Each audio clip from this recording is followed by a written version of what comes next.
Ya, ini besok kita tanggal 30 hari Jumat jam 4.30 di Java Jazz outdoor main stage. Kayaknya semua udah hampir 100%, 90%, karena ini cuma tinggal masalah kita ngitung time code-nya aja, run through, tapi semua lagu overall udah aman. Dan selalu exciting gitu, selalu ada yang baru aja gitu. Saya sampai punya tim khusus itu 5 orang hanya untuk handle gitar ini, karena gitar ini gitar satu-satunya di dunia yang dibuat Fender, dan juga kebetulan untuk bisa dapetinnya itu juga nggak mudah, harus diundi dulu, terus kita harus berangkatin dari California ke Jakarta, dan itu effortnya sangat besar. Benar-benar kita harus jaga. Dan kemudian juga nanti juga karena kemarin ini juga baru dicoba sama Mas Balawan, jadi memang Mas Balawan agak PR tuh untuk setting ini itu segala macam ya. Jadi memang perlu perlakuan khusus. Java Jazz sendiri juga kebetulan saya diminta, dan kebetulan dikasih kesempatan di panggung utama. Panggung utama itu adalah panggung outdoor yang memang kebanyakan mereka itu yang main tuh artis-artis besar dan band-band luar negeri. Jadi kesempatan untuk kita sangat terima kasih sama Java Jazz yang telah mempercayakan saya. Nah, cuma ide itu konsep dari awal adalah memang Jakarta Drum School All Star itu kita nih, saya punya kebetulan salah satu founder di Jakarta Drum School. Kita sudah 20 tahun, dan kemudian dari murid-murid kita yang tadi kita lihat latihan itu kayak Enrico itu dari Basihir, dari cuman ada lagi si Marco dari Bara Suara, ada Raffi Muhammad dari Art of Three, dan juga instruktur kayak si Rayanda dari Baku Cakar. Jadi teman-teman semua yang juga sekarang saya munculkan. Cuman bagaimana caranya nggak hanya ternyata hanya drum. Saya tidak memunculkan drum sebagai demonstrasi atau saya. Jadi itu adalah konsep yang menurut saya yang paling relevan untuk bisa menarik penonton yang banyak. Jadi saya membuat suatu gagasan adalah The Beatles. Kenapa The Beatles? The Beatles itu adalah band yang sangat fenomenal. Dalam 10 tahun dia melakukan 4 fase, dari mulai rock and roll sampai tahun 64, 64, 65 itu, kemudian dia mulai lari ke arah-arah mulai ke rock dan ada distorsi di lagu Helter Skelter. Kemudian di tahun 67, 68 dia mulai ke psychedelic era, dimana ada mellotron, ada tape, suara-suara yang itu ya psychedelic itu, dan kemudian malah kembali lagi begitu 69 ke 70 dan mereka bubar, mereka malah jadi nge-pop. Nah, bagaimana memformulasikan 4 segmen itu, saya juga berpikir adalah setelah saya gimmick gitar ini juga saya berpikir bukan hanya sekedar gimmick sebagai fashion, tapi juga sebagai fungsi. Makanya kita panggil Balawan, dan alhamdulillah Balawan itu sangat antusias, kita easy langsung oke. Karena menurut kita semua hanya Balawan bisa naklukin gitar ini sulit ini gitar. Nah, kemudian siapa penyanyinya? Ada gagasan dari Mas Tovan, wah ini ada orang satu nih yang emang ada orang ini antik katanya penyanyi, tapi telepon Cakra dengan isi juga Cakra oke. Wah alhamdulillah. Jadi emang ini sebenarnya blessing in disguise ya. Jadi semua sejak kita latihan selalu happy ya, kita happy, semua pemain-pemain happy, dan ini formasi yang sangat unik. Jadi Bang Kinan juga bilang ini nggak pernah, ini masing-masing nggak pernah ketemu band ini, dari Andre Dinut dari Baku Cakar, tiba-tiba ada, ternyata memang chemistry-nya terjadi, walaupun sebagian pernah juga main session dengan yang lain, tapi akhirnya itulah yang membuat saya membuat suatu konsep.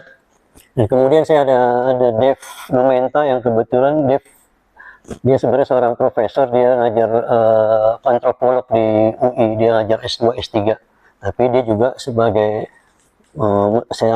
sebagai musik director, karena dia juga Beatlemania, dia hafal sekali Beatles. Dan kemudian saya juga ajak Jesse, dimana ada Matthew Sayers, ada Mark Lee, dan juga ada Sadu, ada Andre Dinut, dan teman-teman lain. Jadi ini saya bersyukur gitu bahwa kita sangat didukung, dan saya sangat appreciate dengan teman-teman yang melihat bahwa konsep ini Karena menurut saya gini loh, mereka berkontribusi sekali.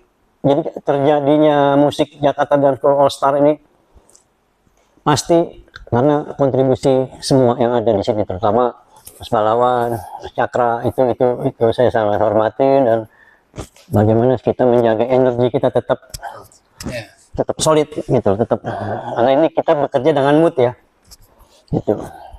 Ya sebenarnya ini pengaturan komposisi, jadi walaupun banyak pemain harus sesuai dengan porsinya masing-masing. Misalnya gitarnya udah ribet nih, pemain gitar yang lain gak boleh ikut ribet, mereka simplify. Jadi pengaturan itu yang perlu diatur sama Mas Ari kayak gitu.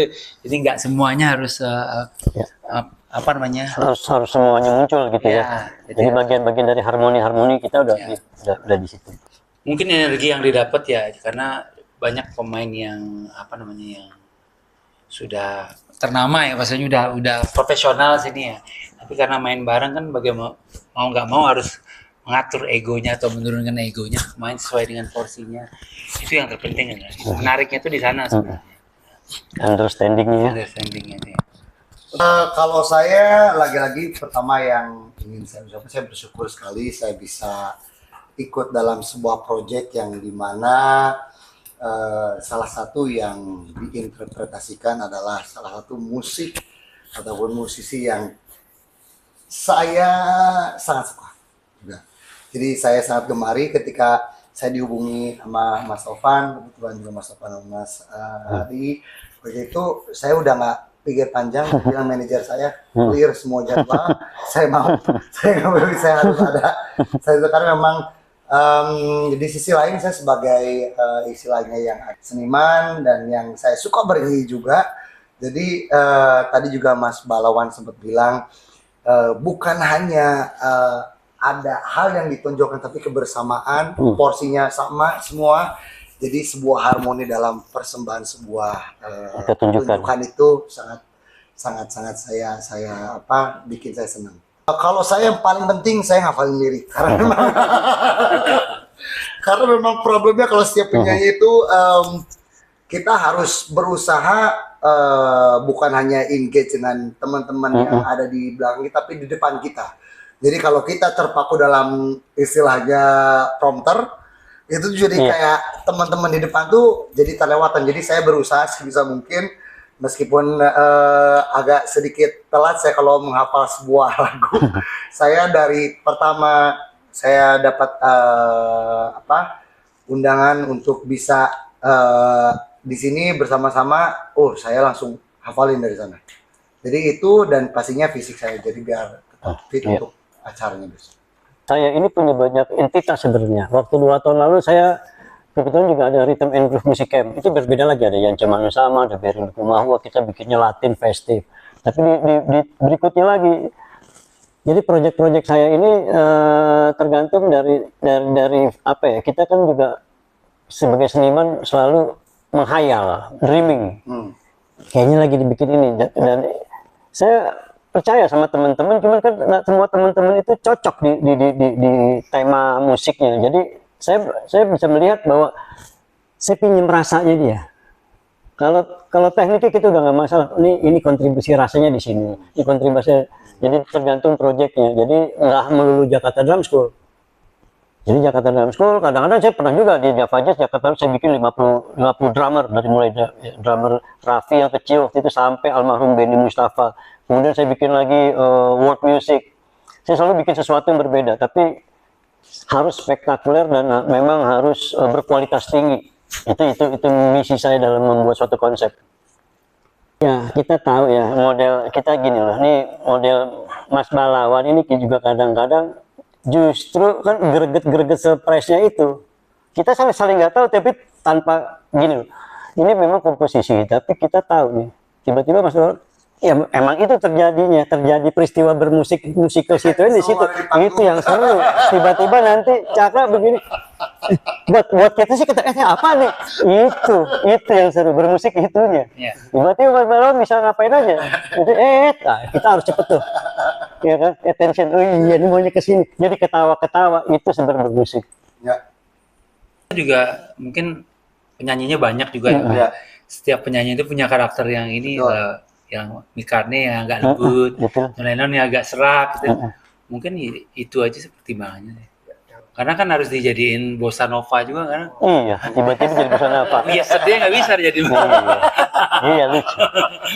Sering tambah. Saya jujur dikenalkan waktu itu memang jujur Ade Govinda itu super Beatles mania. Jadi dia kadang kalau saya kebetulan kita satu label, kadang dia kalau saya lagi ke kantor kita lagi jreng, ada beberapa lagu dari awal, terus akhirnya sampai saya bilang ke Ade, Dek, gua pengen sampai bisa rekaman di Abbey Road Studio. Terus akhirnya dia ngobrol, akhirnya saya kesampaian ke sana. Yang penting sekali udah kesana gitu, nggak jadi masalah. Tapi beberapa lagu yang jadi repertoar saya dari The Beatles bukan hanya dari lagunya sih. Kalau saya tuh lebih suka kayak jiwa, ruh sebuah lagu itu. Jadi kadang memang lagu itu kalau saya lihat The Beatles itu kadang raw. Jadi memang mungkin kalau dibanding dengan sekarang, kita sekarang berusaha perfect mungkin, tapi kalau dulu tuh kayak The Beatles tuh kayak mentah ya, langsung mentah aja. Langsung kayak, tapi itu justru kayak jiwanya tuh di sana gitu. Jadi makanya saya belajar banyak, terus dengerin, kadang saya juga nyanyiin banyak, dan alhamdulillah sekarang dengan Jakarta Drum School All Star ini saya dikasih kesempatan. Mudah ya. Dan lagunya memang salah satu dari yang 5 lagu saya bawakan, ada lagu yang paling saya suka yang hampir setiap malam saya dengarkan itu Long and Winding Road.